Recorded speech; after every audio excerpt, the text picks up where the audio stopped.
Let's talk about why magnesium might not be working for you. So many people take magnesium, but they actually are not even feeling the effects of that magnesium. They still deal with insomnia. They still deal with fatigue, high blood pressure, heart palpitations, leg cramps, anxiety. Today we're going to talk about 8 magnesium mistakes that are super important that don't necessarily directly involve magnesium, but they involve things around magnesium. It's the system around it. Because if you don't really understand this, you could be taking it for years and not see the results. Magnesium is, hands down, one of the most important minerals for the entire body. It's involved in over 300 different biochemical reactions. It helps you control heart rhythm, blood pressure, sleep, energy, insulin that helps you control blood sugar. Magnesium is vital for nerve function, mitochondria, especially in the making of ATP. So let's start where the mistakes begin. Okay, number 1, thinking magnesium works by itself. And all you need to do is just take magnesium and it'll work. Not true. The most important helper cofactor is vitamin D. And also, on the flip side, in order for vitamin D to work, you also need magnesium. They both are dependent on each other. And I'm not talking about just the regular amount of vitamin D that people recommend, like 600 IUs. You need at least 4,000, 5,000, 10,000 IUs of vitamin D3 to have sufficient amounts for magnesium to work. And that brings us to another point. So many people are deficient in vitamin D. They don't even know it. And that could be the reason why they're expressing magnesium deficiency symptoms. Not only because they're missing magnesium, but they're also missing vitamin D3. But it doesn't just stop there. Vitamin B6 is also necessary for magnesium to get into your cells. You also need another mineral called potassium for magnesium to work. And out of all the minerals that you need large amounts of potassium, like 4,700 milligrams per day. Rarely does anyone get that much. So a lot of people are deficient in potassium as well. Now, another mineral that's needed for magnesium is sodium. A lot of people get enough sodium, but when you go on the low-carb diet, you lose a lot of fluid. And with that, you lose a lot of sodium. So some people have symptoms of weakness in the muscle when they start a low-carb diet because they need more sea salt. But just realize you need salt to also make magnesium work. Let's go to number 2, ignoring cell membrane damage. Remember I said that most of the magnesium is inside your cell? Well, in order to get inside the cell, it has to get through this membrane right here. And a lot of people have damage in the membrane. And so then the question is, what damages the membrane? The big one is seed oils. An average person consumes between 20 and 25% of all their calories from seed oils, corn oil, soy oil, canola, cottonseed, concentrated fats that ancient man never consumed in abundance, and they're highly processed, which means they create inflammation. But they have the ability to embed in your membranes. They also mess with the receptors for insulin, creating more pre-diabetic situations. And so they really overload the cell with something called omega-6, which is more inflammatory. In order for that magnesium to get in the cell, you need good membranes.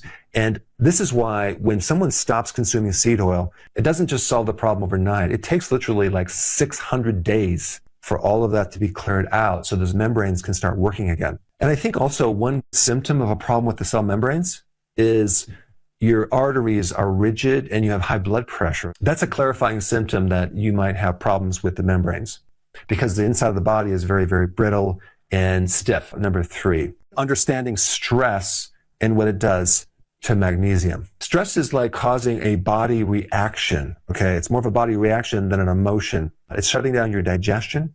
It's lowering your immune system. It's decreasing blood flow to certain organs, especially the stomach. This is why ulcers can be triggered by stress. That then increases the demand for magnesium and the loss of magnesium at the same time, creating a magnesium deficiency. You're just going to need more magnesium. Also, when you consume more caffeine, you lose magnesium. And so if you're stressed, anxious, overworked, wired, you're going to need magnesium. Next one is taking the wrong type of magnesium. The most common magnesium that people take when they go to the drugstore and buy it is magnesium oxide. It's the worst. You only absorb 3% of it. A much better form of magnesium is magnesium glycinate. This is magnesium attached to glycine, which is an amino acid that will increase GABA in your brain to help you sleep and be calmer. And you absorb like 80% of that. There are other forms of magnesium that are good, I did a whole video on that. I will put a link down below if you want to learn more about that. But the magnesium that I take is magnesium glycinate. Number 5 is you are blocking the absorption of magnesium without even knowing it. Some common blockers, taking too much calcium. If you take a look at the average multi, one a day, the first ingredient is calcium carbonate, the worst form of calcium. It's like limestone. It's like eating a rock. In a lot of those supplements, they don't even have magnesium, but too much calcium will inhibit the absorption of magnesium. If you take high doses of zinc long term, that can inhibit magnesium. Fluoride from the water and fluoride treatments can also block your magnesium. Aluminum can block magnesium, and also antacids and acid blockers can block magnesium. Low stomach acid, a lot of people have that. You need this strong acidic stomach to absorb minerals, especially magnesium, and that could be the reason why you're low on magnesium, because you don't have enough acid in the stomach, in which case you should take something called betaine hydrochloride. Number 6 is thinking that the RDAs for magnesium are going to be therapeutic. When they came up with these RDAs, it was just basically levels to prevent a disease. And by the way, they were designed 100 years ago, and they haven't been updated. These RDAs were not designed to create a therapeutic effect. So one of the biggest problems in the area of nutrition is how much do you need? What about if you're trying to correct a major deficiency? You need larger amounts, a therapeutic dosage. I mean, especially when you're talking about vitamin D3, you probably need 20, 30, 40,000 IUs of vitamin D3. But the RDAs for magnesium are roughly between 400 to 460. But those are not therapeutic healing dosages. 400 milligrams is just enough to kind of get you by, to prevent a major problem. But they're not designed to fulfill all of your machinery for energy, your sleep quality, to overcome insulin resistance, to actually try to correct arrhythmias, atrial fibrillation. If someone has a major problem like a Charlie horse and they take 400 milligrams, they might not see much change unless they go up to 800, 1200, or even sometimes 1600 milligrams per day. And just as a side note, if you're taking larger amounts, don't ever take all of that at one time, because your body only can absorb a certain amount at a time.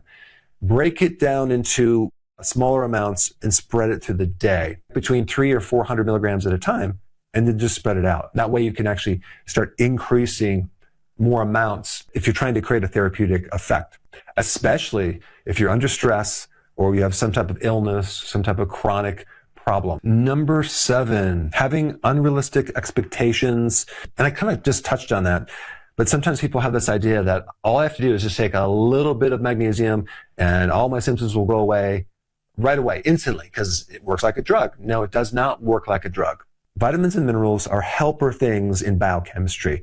And if the biochemistry is broken, it takes a while to get that to work again. You can't create a drug effect with vitamins or minerals. And also, it's not just about feeling like getting more energy or an instant relaxation of a muscle, because there's a lot of other things related to magnesium that you can't really feel, like rebuilding tissue or repairing or healing something. It's a very slow, gradual thing that you're not going to even perceive for weeks. Like refilling your intracellular storage of magnesium to help balance out calcium, to help saturate certain receptors that help reduce your stress level. And magnesium is also involved in a lot of reparative actions as well. I know with me personally, I had a major magnesium deficiency, and I had these cramps that would wake me right out of bed, and they would literally just in the early morning just start cramping up and my toes would come down like this. And I took magnesium, but it didn't really work right away. So it took some weeks before it got better. And as a side note, a lot of people ask me what supplements I recommend. I have a line of high quality supplements.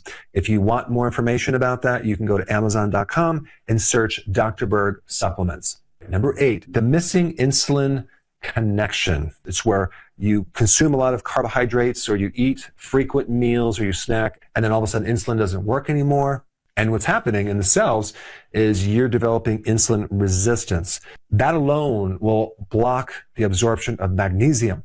And also, if you have a magnesium deficiency, you're more likely to develop insulin resistance in the first place. So it goes hand in hand. And this is why a pre-diabetic, a diabetic, someone with insulin resistance should not just take a regular amount of magnesium, they should take more than usual.